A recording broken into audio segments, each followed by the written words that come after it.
You won't hold heroes hostages to torture them. You won't throw a hero against a wall once you have them by the neck. You sure won't start monologuing if you have a hero at gunpoint. You're the deadliest villain in history. A villain without an ego. Some might think the backstory of the world's most effective supervillain is one of strife, loss, hatred, and vengeance. That my parents were killed in the crossfire between police and bad guys, or were collateral damage of a superhero saving the day. Nah. Warrants and kill on sight orders notwithstanding, I think my parents did a pretty good job raising me. I'm a college grad, family man, father of two, business owner, and I've only been late on my mortgage once. I don't get to see the family as much as I'd like, but when your main office is situated a mile and a half under a dormant volcano, you don't really get the 9 to 5 Monday through Friday schedule most others have. I'm not in it for vengeance or some other cliche plot point. I mean, yes, I intend to rule the world, but not for the sake of power or some other line of propaganda the Heroes Alliance and the media might be pushing. Hell, I don't want to rule the world. I just don't see an alternative to unfucking the planet within my lifetime. Hopefully, I can do this before my kids are in school, and they could grow up knowing Dad changed the world for them. I understand, Dave, but a moon-based laser weapon just isn't something we're going with right now. No, it's not the cost, it's the side effects. Yes, I get that we could hold entire nations hostage. No, it's the ozone and other environmental impacts. Come up with something a little less ecological disaster and a little more surgical, and we'll talk. You're the best mad scientist I've met, much less heard of, so I have faith in you.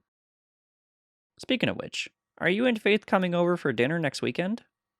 We're doing fried chicken and karaoke. Alright, Dave. See you then. As I place the red phone back in its cradle, I realize just how lucky I am to have my employees. Just a little under 400 people working toward a common goal and with nearly 100% retention. Then again, with the benefits, matching 401k, annual 8% pay raises, and a full healthcare, it makes sense. Especially with an average tax-free income of $110,000. Even the most junior of the janitorial staff makes $85,000 minimum starting. The company picnics are always a hit, what with the office being under a tropical island.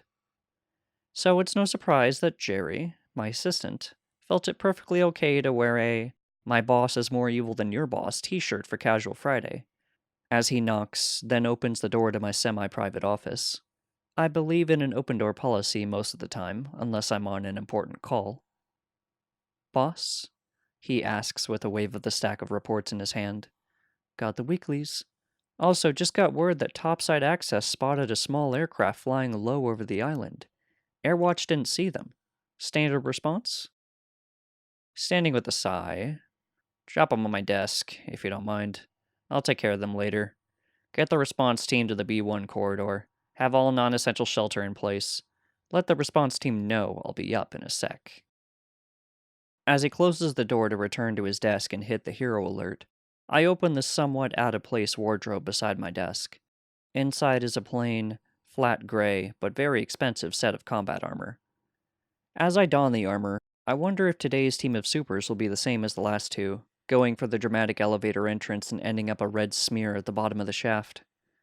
Carl in maintenance was the one who recommended we not opt for the overhead access door for the elevator car and put the safety brakes on a shutoff switch. He's also the employee of the month for having disabled set brakes and cutting the cables the last two intrusion attempts. Good man. Reaching the first level below ground corridor a minute later, I bumped up my estimation of this group of heroes.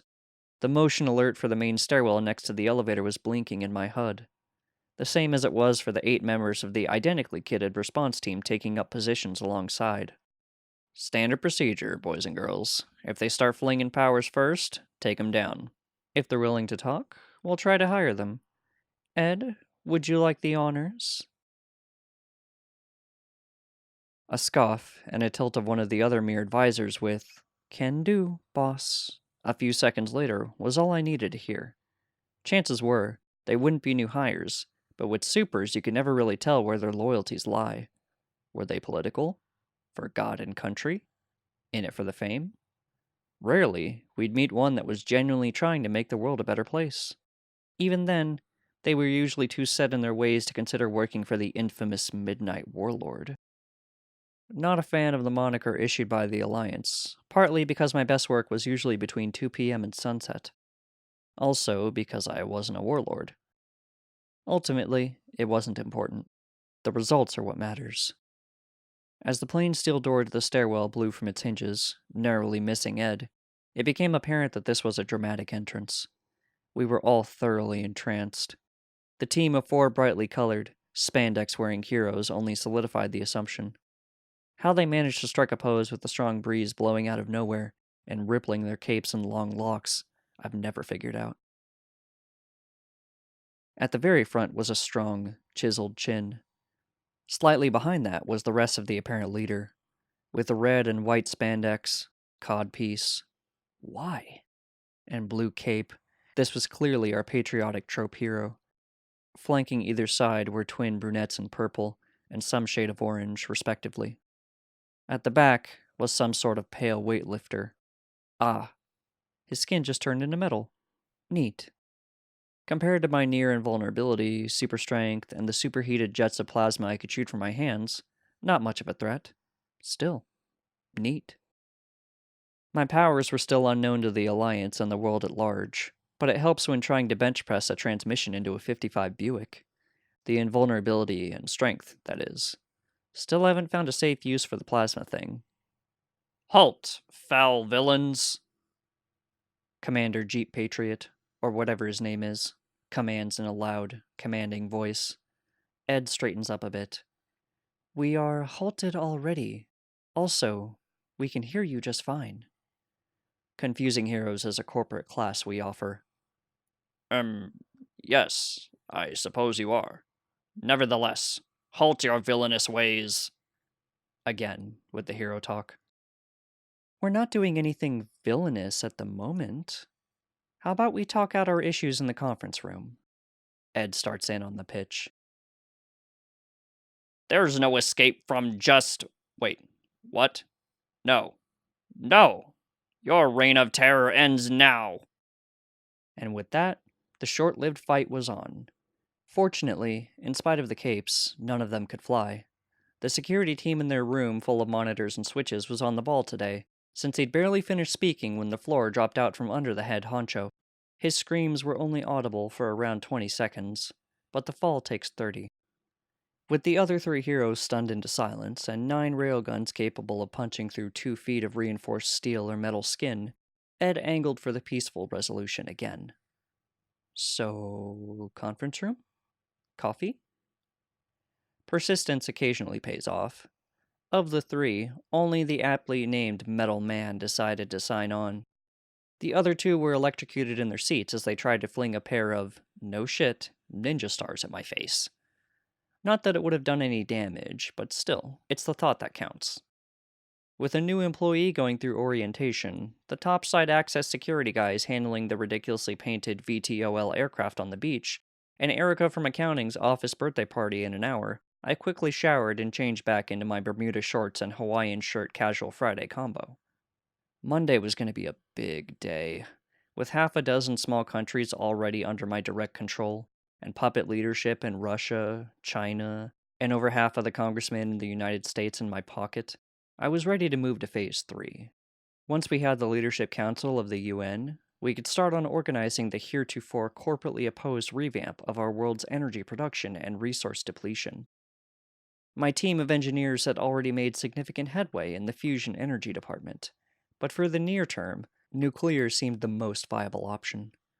Redirecting 90% of the planet's military funding into space exploration and technology would lead to eventual harvesting of asteroids and other plentiful resources within our solar system. High-efficiency farming, support for new capital ventures, and returning the economy to a precious metal-backed currency were just a few of the steps. It's a shame that the world was so fractured that nations couldn't agree on much of anything, but you play the hand you've been dealt. If some folks wouldn't get out of the way of a better future for my kids, then they were crushed. At this rate, I could go back to my preferred full-time career of husband, dad, and tinkerer. This story was written by Eye in the Sky on a Stick. Read by a bag of Vicodin. Thank you for listening.